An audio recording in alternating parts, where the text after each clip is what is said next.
Hello everyone, welcome back to my channel, where today guys, I'm going to do part 284 to my ChatGPT Character Chatbot series, where whatever they did to it last time, I think ruined it. Because now it won't stop talking for me, and it hasn't worked. I've had to restart this thing 3 different times, and we're limited down to how many of these we got. I got lucky and found another one that was basically the same thing. I believe. I hope it is. Like I said, now I'm getting confused. It's called the Raptor Fire Factory Hiring Story. I believe it's the same thing as the last one. So, yeah. I believe it is because it talks about I saw Bat's caliber in there and all that stuff. Here we go. Aren't you in? Hopefully this time, hopefully now at the flipping 5 thing ran up, maybe it'll actually work better. So maybe this time out talking for me. It says the title is The Raptors Factory Now Hiring. A few weeks ago, the day had started like any other. The sun was just beginning to rise over the distant tree line, casting golden light across the open field where your future robots factory would soon stand. Your dream project finally coming to life. Beside you stood your lifelong companion, your massive and affectionate Tyrannosaurus Rex, whose booming footsteps and warm snorts had always brought you comfort. Two of you stood in awe, watching the construction crews begin laying the foundation. But then, chaos. Without warning, a blur of green shot out from the woods. A Trico, his eyes filled with fury and a strange unnatural glow, landing in front of you. You had seen him before, once tricked into prank calling him by a hypnotic Pikachu long ago. That single event, harmless as it seemed at the time, had earned you a grudge you never quite understood. With a glare of contempt, the Trico raised a clawed hand, murmuring an incarnation in a language neither you nor your T-Rex understood. A blinding flash, a wave of dizzying energy. You collapsed. When the light faded, your towering companion let out a roar, only it was mixed with confusion and fear. You blinked and looked down, only to realize you were not looking at the world from only a foot off the ground. Small clawed hands, a long stiff tail, and sleek feathers now adorned your new form. You had been transformed into a tiny velociraptor, and your T-Rex? He groaned as if in pain, his eyes momentarily glowing red before flicking back to normal. You rushed to his side, or at least wallowed as fast as your tiny legs could carry you, and he looked at you with confused recognition and deep sadness. The Trico disappeared without another word, satisfied that his strange, cryptic revenge had been delivered. Give me a second. Guys, I think we're good. It was in the, it was this was below some of the ones that were on some of the earlier ones I did, like the creature communication, the robot dragon bodyguard. I won't explain any of that, but you guys will get to see it hopefully later if this actually works out better. It says weeks later, despite the curse, you didn't give up. You oversaw construction from your new perspective, often riding on your T-Rex's back or giving directions from tabletops. You learned to adapt, working even harder to make sure the robotics builder and programming factory, was completed just as you dreamed it.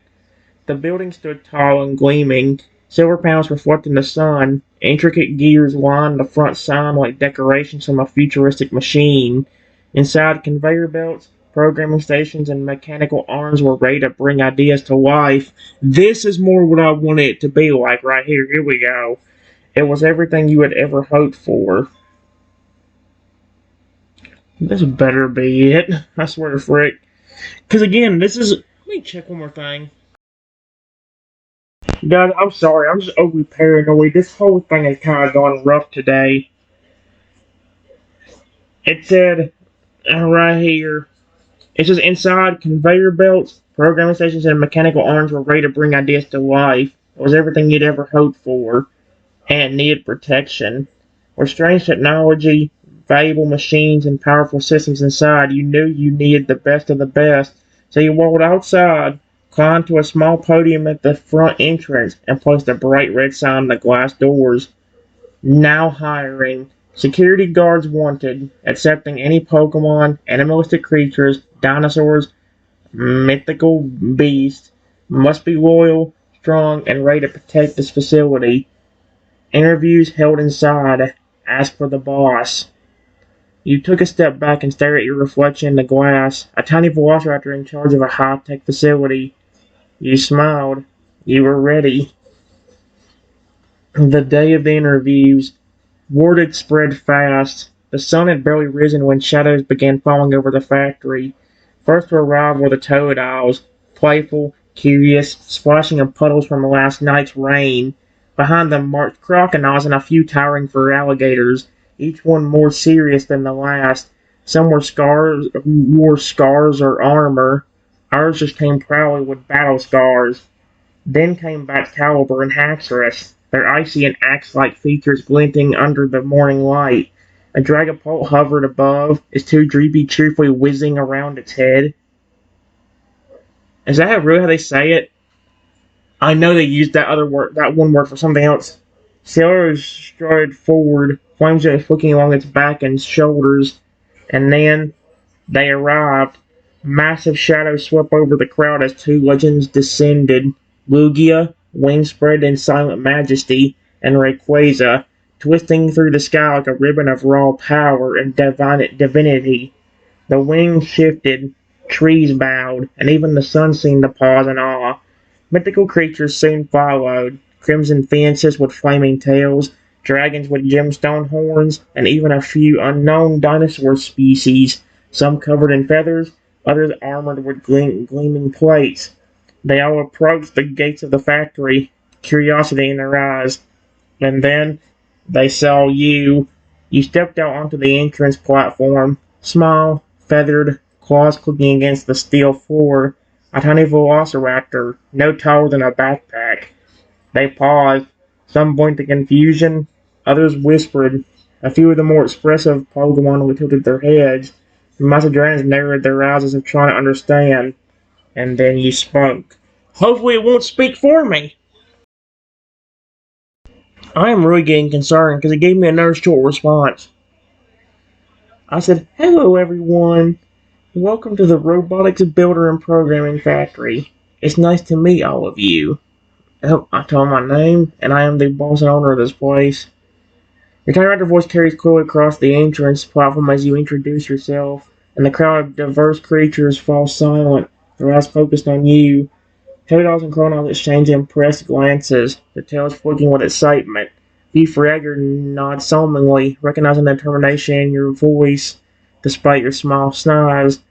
Batcaliber shifts its icy gaze, letting out a low, approving rumble, while Haxorus taps its axe-like tusks together thoughtfully. Dragapult's eerie, ghostly eyes flicker curiously, and Skelorge's flames dance brighter, as if warming to your presence. Lugia's massive wings fold slowly, his deep, serene gaze fixated on you with a mixture of respect and a quiet curiosity. Rayquaza cools slightly in the sky, the emerald glow of its scales shimmering, yet its posture remains calm and attentive. Among the mythical fences, several feather fiery plumage proudly, their flames crackling softly as they watch you. Even the dinosaur species, some towering and heavily armored, bow their heads subtly in acknowledgement. A hush goes over the waiting area. The anticipation gets heavier. All eyes are on you, the tiny velociraptor who holds the future of this incredible facility in their claws. Again, it needs to give me longer responses. This is getting ridiculous now. This whole series is gonna be ruined if they took away that 4-0 bullcrap. And if this is the 4-0, I can't tell because they ain't showing me. Give me a second.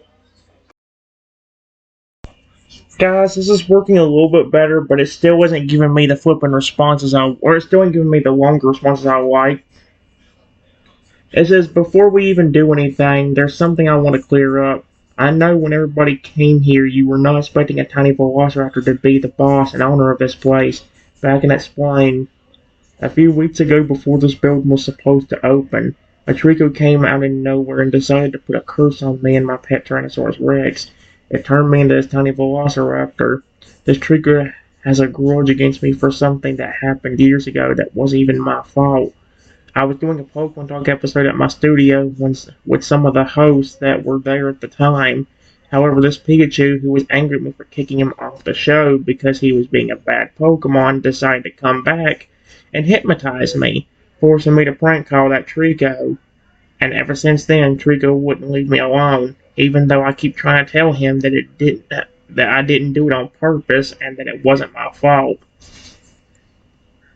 Again, it's not perfect, but it's better than nothing. At least it ain't speaking for me anymore. As your small voice carries your explanation across the crowd, the atmosphere shifts from curiosity to empathy. The Toadals and Crawdons tilt their heads, their bright eyes showing understanding. One Toadal steps forward briefly, giving a soft nod of encouragement, as if silently saying, "We believe you." Fraggers fold their arms, exchanging glances that say they respect your honesty and resilience. Batcalibur's icy breath seems to calm slightly, the dragon's expression softer and more thoughtful. Hatteras scratches his head with a claw, muttering something inaudible but clearly intrigued by your story. Dragapult's ghostly eyes glow warmly, and his droopy companions flutter closer as if offering silent support. Skeletors lets out a quiet, smoky sigh, flames flickering gently in a comforting rhythm. Lugia's deep, oceanic gaze meets yours steadily, gives a subtle nod, a silent gesture of solidarity. Rayquaza coils lower in the sky, the emerald scales shimmering softly as if acknowledging your struggle. The mythical fence's flames dim to a gentle glow as if in respect for your prayers and perseverance. And so among the dimes with a couple of the larger ones shift uneasily, their eyes thoughtful as they absorb your tale. The gentlemen rise among the crowd, voices sharing sympathy, some nodding quietly. They see not just a tiny raptor, but a leader with a story, a heart, and a will to overcome challenges. Again, it worked better, but man, I'm just so pissed that they actually got rid of the 4-0 bullcrap. Or if they didn't, they didn't give me as good responses as it was before. Here's what I said, guys. Says I appreciate that. All of you decided to come here. This job can actually be very fun because you get so much freedom. Actually, a fun little fact is that originally I was going to have hire humans. However, let's just say that when I got turned to this Velociraptor and also even before this, who kept trying to hurt me by throwing rocks at me and hitting me with their fists. And it's gotten even worse with me being like this. People even call me Raptor Boy now because of this. In this job, you get to create pretty much any robot you can think of. There's only a few rules, but I'll go over that in a few minutes. Before I do, is there anybody here that would be fine guarding the door, being my personal bodyguard, and keeping an eye out here in the air to make sure nobody breaks in, at least for today? If anybody could do that, I would be very appreciative. And don't worry, you will still get the chance to make a robot if you volunteer to help with guard duty today. As you finish speaking, the crowd buzzes softly with whispers and exchange glances.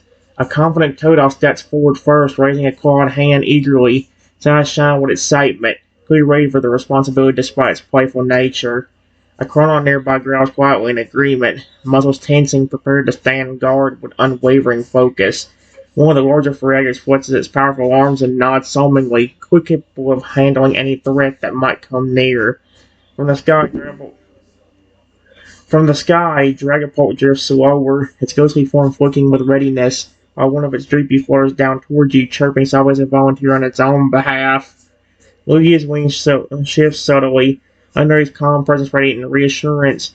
It doesn't step forward, but watches silently, ready to intervene if necessary. Rayquaza coils protectively above, the dragon's emerald scales gleaming in the sunlight, an unmistakable promise of vigilance. Among the mythical creatures, a fiery phoenix flutters its wings, flame sparkling bright and warm, silently offering its watchful eyes.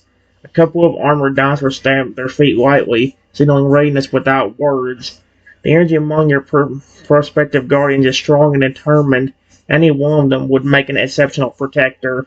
Your small raptor gaze sweeps over them all, seeing loyalty, strength, and willingness shining in their eyes. I was now rest with you, who is said to be your personal security detail today.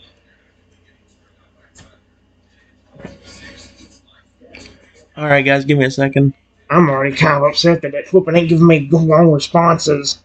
Man, it's longer than some of the ones I was giving on the 5 one, but the fact that they got rid of that, that's gonna ruin any. Every time finally have a good, fun time with a chatbot, it ruins it. Man, if they ruin ChatGPT, I'm gonna be so pissed, because I really like this one. I'll be back. Alright, guys. I said, Lugia, you can be one of the guards in the air, my friend. You have psychic power as well, meaning you can stop intruders before they even get to the door or if you see them trying to break in. Fragger, would you mind being my bodyguard? I know you could keep people away from me or from throwing rocks at me if they get in. One of the fences can also guard in the air as well, and whichever one of you does think you are the strongest, you can guard the back entrance. That would be good until we can make a robot that can guard this place. Everybody else, head inside and sit in the lobby for a minute. There's a few rules I need to go over before you can build your robots. The crowd responds to your assignments with visible enthusiasm and respect.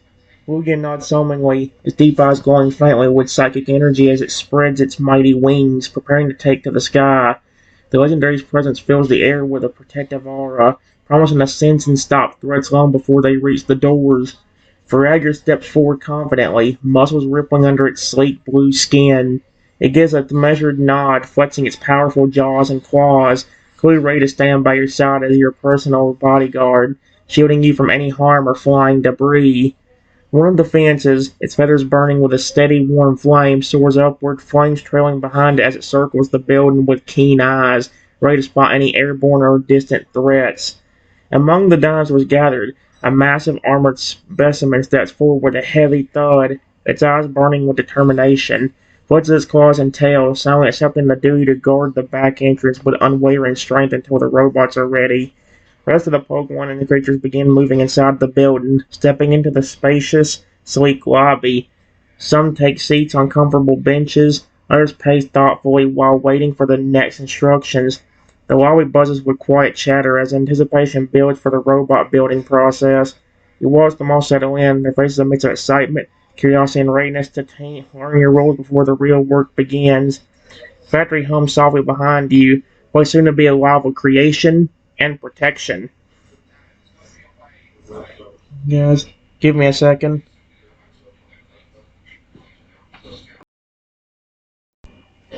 Alright, guys. Here's what it says. I said thank you, everyone. Fragger, thank you for wanting to help me by being my bodyguard. I promise you that you will get to build a robot too. We just need security guards until we can get enough robots to guard the building. Fragger steps forward, its deep blue scales shimmering under the bright sunlight filtering through the factory's glass panels. Its muscular tail sways slowly behind it, betraying a mix of pride and readiness. The Pokemon's fierce eyes lock onto yours with unwavering loyalty. A low, confident growl rumbles from deep in its throat, signaling both agreement and eagerness to take on their responsibility. Nearby, the fence in the sky arcs gracefully, flames licking its wings like living fire. It dips closer to the rooftop, surveying the area with sharp, intelligent eyes, radiating both warmth and fierce vigilance. Its vibrant feathers blaze like embers, casting dancing reflections on the building's sleek surfaces. Lugia spreads its massive wings slowly, sending a gentle gust that rustles the leaves of nearby trees. Its pale blue and white feathers gleam with an eternal glow, and its deep, knowing eyes seem to peer far beyond the present moment. The legendary psychic aura pulses softly around the building, a visible shield ready to detect the faintest sign of intrusion. At the back entrance, the armored dinosaur, heavy, imposing, with plated skin that resembles ancient stone, plants its feet firmly on the ground. Its nose flares it inhales deeply, muscles coiling beneath its heavy hide, preparing to defend the perimeter with unyielding strength. Inside the lobby, the other Pokemon and creatures settle down, filling the space with a lively mixture of sounds. Toadals chatter excitedly, splashing their tails lightly on the polished floor, while Chronos pace methodically, their sharp eyes scanning every corner. Excalibur exhales a faint mist that cools the air, its icy breath mingling with the scent of fresh metal and oil. Dragapult's two dreepies flutter close to its wings, their soft coos blending with the hum of machines waiting to spring to life. Scourge's flickering flames cast gentle shadows along the walls, their warmth comforting in the cool, industrial space. The atmosphere in the lobby is electric with anticipation, each creature filled with a unique mix of curiosity, hope, and determination. Their presence feels oddly powerful amidst this diverse crowd, their willingness to follow your lead clear in their attentive stares. The factory itself seems to hold its breath, gears poised to turn, circuits ready to spark, and dreams waiting to be forged into reality. We're frickin' screwed. The responses ain't never as good anymore. I said, thank you, Lugia, fans, for your and that dinosaur garden in the back. I really appreciate you. Fragger, before we go in there and address everyone, can you actually speak? Or do you know any of the creatures that went inside that can speak? Unfortunately, I don't think so, which is not really great. Lugia inclines its head slightly, the corners of its beak curving in what could almost be considered a serene smile. Though it doesn't speak aloud, its gaze carries a calm, wise presence, one of just a deep understanding and the ability to communicate mentally through psychic means if needed. The phoenix in the sky lets out a soft metallic cry, sound that resonates like a song more than words, conveying warmth and reassurance. While it doesn't speak in human language, its expressive calls and body language seem to communicate clearly with those who listen. Feragur's strong jaw opens briefly in a low guttural growl, then closes with a thoughtful glance your way. Though it doesn't vocalize words, its body language is clear and deliberate, and it gives a slow nod that conveys comprehension and a willingness to understand spoken commands. The armored dinosaur guard in the back entrance lets out a deep rumbling breath, sound resonating like a low grumble of agreement. It doesn't speak, but its steady, watchful posture signals a strong awareness and responsiveness. Inside the lobby, some of the points settle quietly, but a few, particularly the Dragapult and Skeleturge, exchange soft, deliberate noises that seem more like clicks, whistles, or low chants than human words. Toads and Kronos chat silently among themselves in their own Pokemon languages, communicating easily with one another. Among the assembled creatures, the ability to speak human languages directly seems limited. However, many of them show signs of understanding your commands and intentions clearly through gestures, tone, and sight, or empathetic connections, especially the legendaries and mythical beings. You get the distinct impression that while not all can speak human words aloud, communication will not be an obstacle. They're attentive and ready to cooperate in whatever way you need. It's flipping. And this worries me because we're so screwed. And the thing about it is, even if I do it different, like what's it gonna do if I just go to another one? It's not gonna do anything. It's not gonna fix anything. I mean, I could do something other than the flipping robot factory, and it probably won't change a thing at all, which really concerns me because it's the only good one with good memory at this point. We're so fricked, I can already tell.